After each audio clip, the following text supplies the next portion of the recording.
Russia continues its relentless attacks on Ukraine's energy infrastructure, but at the same time is signaling readiness to a comeback to the negotiating table.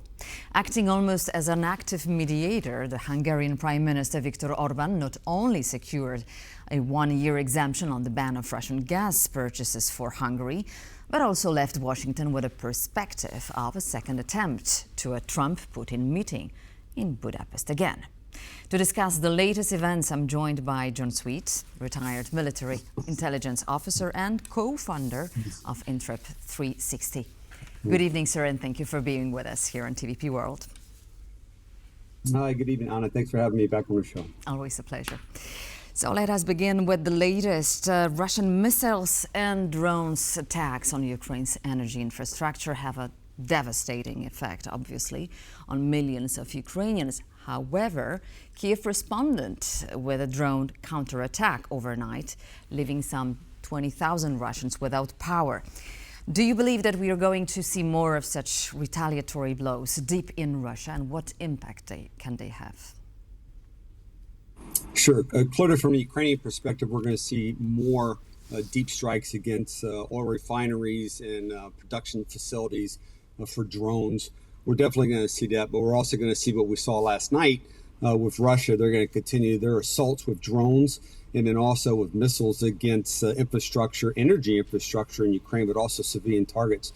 Looking at the Ministry of Defense last night, they said 458 drones were fired and 45 missiles. And of those that were fired, 89% of the drones were successfully engaged, but only 20% of the ballistic missiles were successfully engaged. So once again, we're back to where we were at the very beginning of this war, with Zelensky calling for a no-fly zone in order to stop those 80% of ballistic missiles impacting energy infrastructure as we enter the winter months. All right. Last week brought some sharp criticism of European action, or rather inaction, starting from Anders Fogh Rasmussen, comments on coalition of the waiting instead of willing, and Jens Stoltenberg saying that allies are fearing escalation with Russia more than fearing Ukrainian defeat. So would you agree? Is Europe doing enough for Ukraine? As a whole, I believe Europe is doing what we would say is their fair share.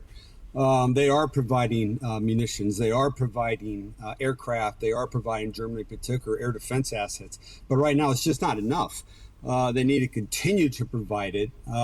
Standing on the sidelines and cheering Ukraine on isn't the best technique. They're going to have to be actively engaged. And when I say actively engaged, I go back to the no-fly zone. Right now, that no-fly zone is preventing, if you will, or the lack of a no-fly zone is allowing Russia to hit those targets deep within Ukraine. But Ukraine does have, immense capability as far as reaching out and striking back into Russia. The difference is one's a strategic target and the other is becoming more of a tactical target by means of the drones that the Russians are using. Well, Sergei Lavrov said the Kremlin is willing to talk again to Donald Trump. Russians, in the meantime, infiltrated Pokrovsk, as we know. They pound Ukraine with drones. So does Frontline assessment help them to push forward with maximalist demands? Since the failed Budapest talks option last month, in what way has the situation changed? Well, the situation has changed just by the exchange of terrain there in Pokrovsk. Look, Lavrov got to sit in timeout for about 3 days, and now he's back in the mainstream, once again reaching out to the United States saying we want to talk. Interesting enough, last Friday is when the Pentagon told the President Trump, that they had sufficient stockpiles of missiles, Tomahawk missiles specifically, that one capability, that singular capability that Russia does fear. So the Tomahawks are bringing them back to the negotiation table. That's the leverage. But the defense that's being put up by Ukraine, particularly in Pokrovsk and other areas around there, in which they refuse to cede any terrain, and they are inflicting enormous casualties upon Russian soldiers. But the difference is the cost calculus in human lives is something that, quite frankly, Putin doesn't respect, and he's willing to commit more. So more needs to be given to Ukraine so Ukraine can continue their defense. So far, Pokrovsk remains to be probably lost by the Ukrainians. Vladimir Putin needs a trophy, no matter the cost.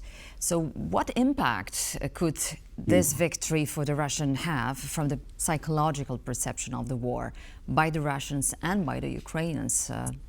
We're talking about the loss of Pokrovsk. Sure, it's a much needed victory, if you will, for Putin. But then again, let's also look at this in context. Bakhmut was lost in 2023. Avdiivka was lost in 2024.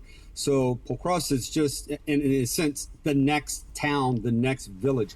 But nonetheless, it is the next, and it's another step forward into the Donetsk region that must be secure. Now, it's a strategic crossroads, both for rail and also for highways. So it's significant, at least from Putin's perspective, to get that win, to assure his supporters that he can still win, and he's making progress to justify the loss of Russian soldiers. But it's also critical for Ukraine to withstand those assaults, and through their mobile defenses to resist as much as they can before they may or may not have to withdraw from the area in order to fight the next fight. So Pokrovsk has been compared by some strategists and analysts to Hougoumont, a small city near Waterloo. So do you believe this comparison is valid? Do you think that those defenses here in the Donbass are very important for Ukrainians? How critical from the strategic point of view is this region and the city itself? Well, yeah. Well, absolutely. It's a gateway to Odessa and other strategic points within the region and in the Donbass region. So it's important that they can maintain their defense and to guard those lines of communications to ensure that they can reposition forces throughout the region.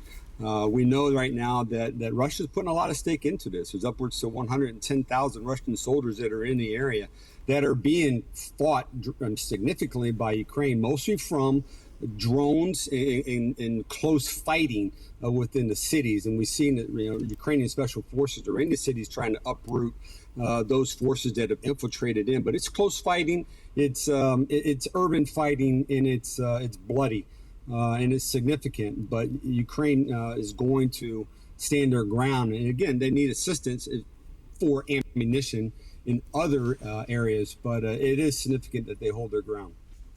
So lastly, let's discuss the recent Hungary's Prime Minister visit to Washington. It seems to just have proven how effective Viktor Orbán is. So despite joint European allies' effort and respective bilateral meetings with Donald Trump, no one in Europe seems to have such a favorable ear in Washington that Viktor Orbán. Why is that, do you think? He certainly does, but he also panders to the president. He tells the president what he wants to hear, and the president responds to that. I think the decision to give him a one-year exemption is not helpful, at least for Ukraine, because it continues to put money into the Russian coffers in order for them to continue the war. So from that perspective, it doesn't help. But again, the president is trying to come to some sort of resolution. He thinks maybe that the best course of action would be to try Orbán. And Orbán obviously is an apologist for Russia. He likes the cheap energy. He's going to lobby for Russia. Now, I don't believe the majority of European allies feel the same way towards him as President Trump does. But nonetheless, that was the outcome of the meeting 2 days ago there in Washington, D.C. No response from the Washington so far. We are expecting an answer from Donald Trump's administration as to the next meeting in Budapest. Well, we're going to wait and see. Thank you so much, Jon Sweet. Have a good evening. Retired military intelligence officer, co-founder Intrep 360 has been with us here on TVP World. Thank you, sir, and see you soon. Okay, thank you very much, Anna. And thank you for watching. And please stay tuned to TVP World for more comments and interesting conversations. See you soon.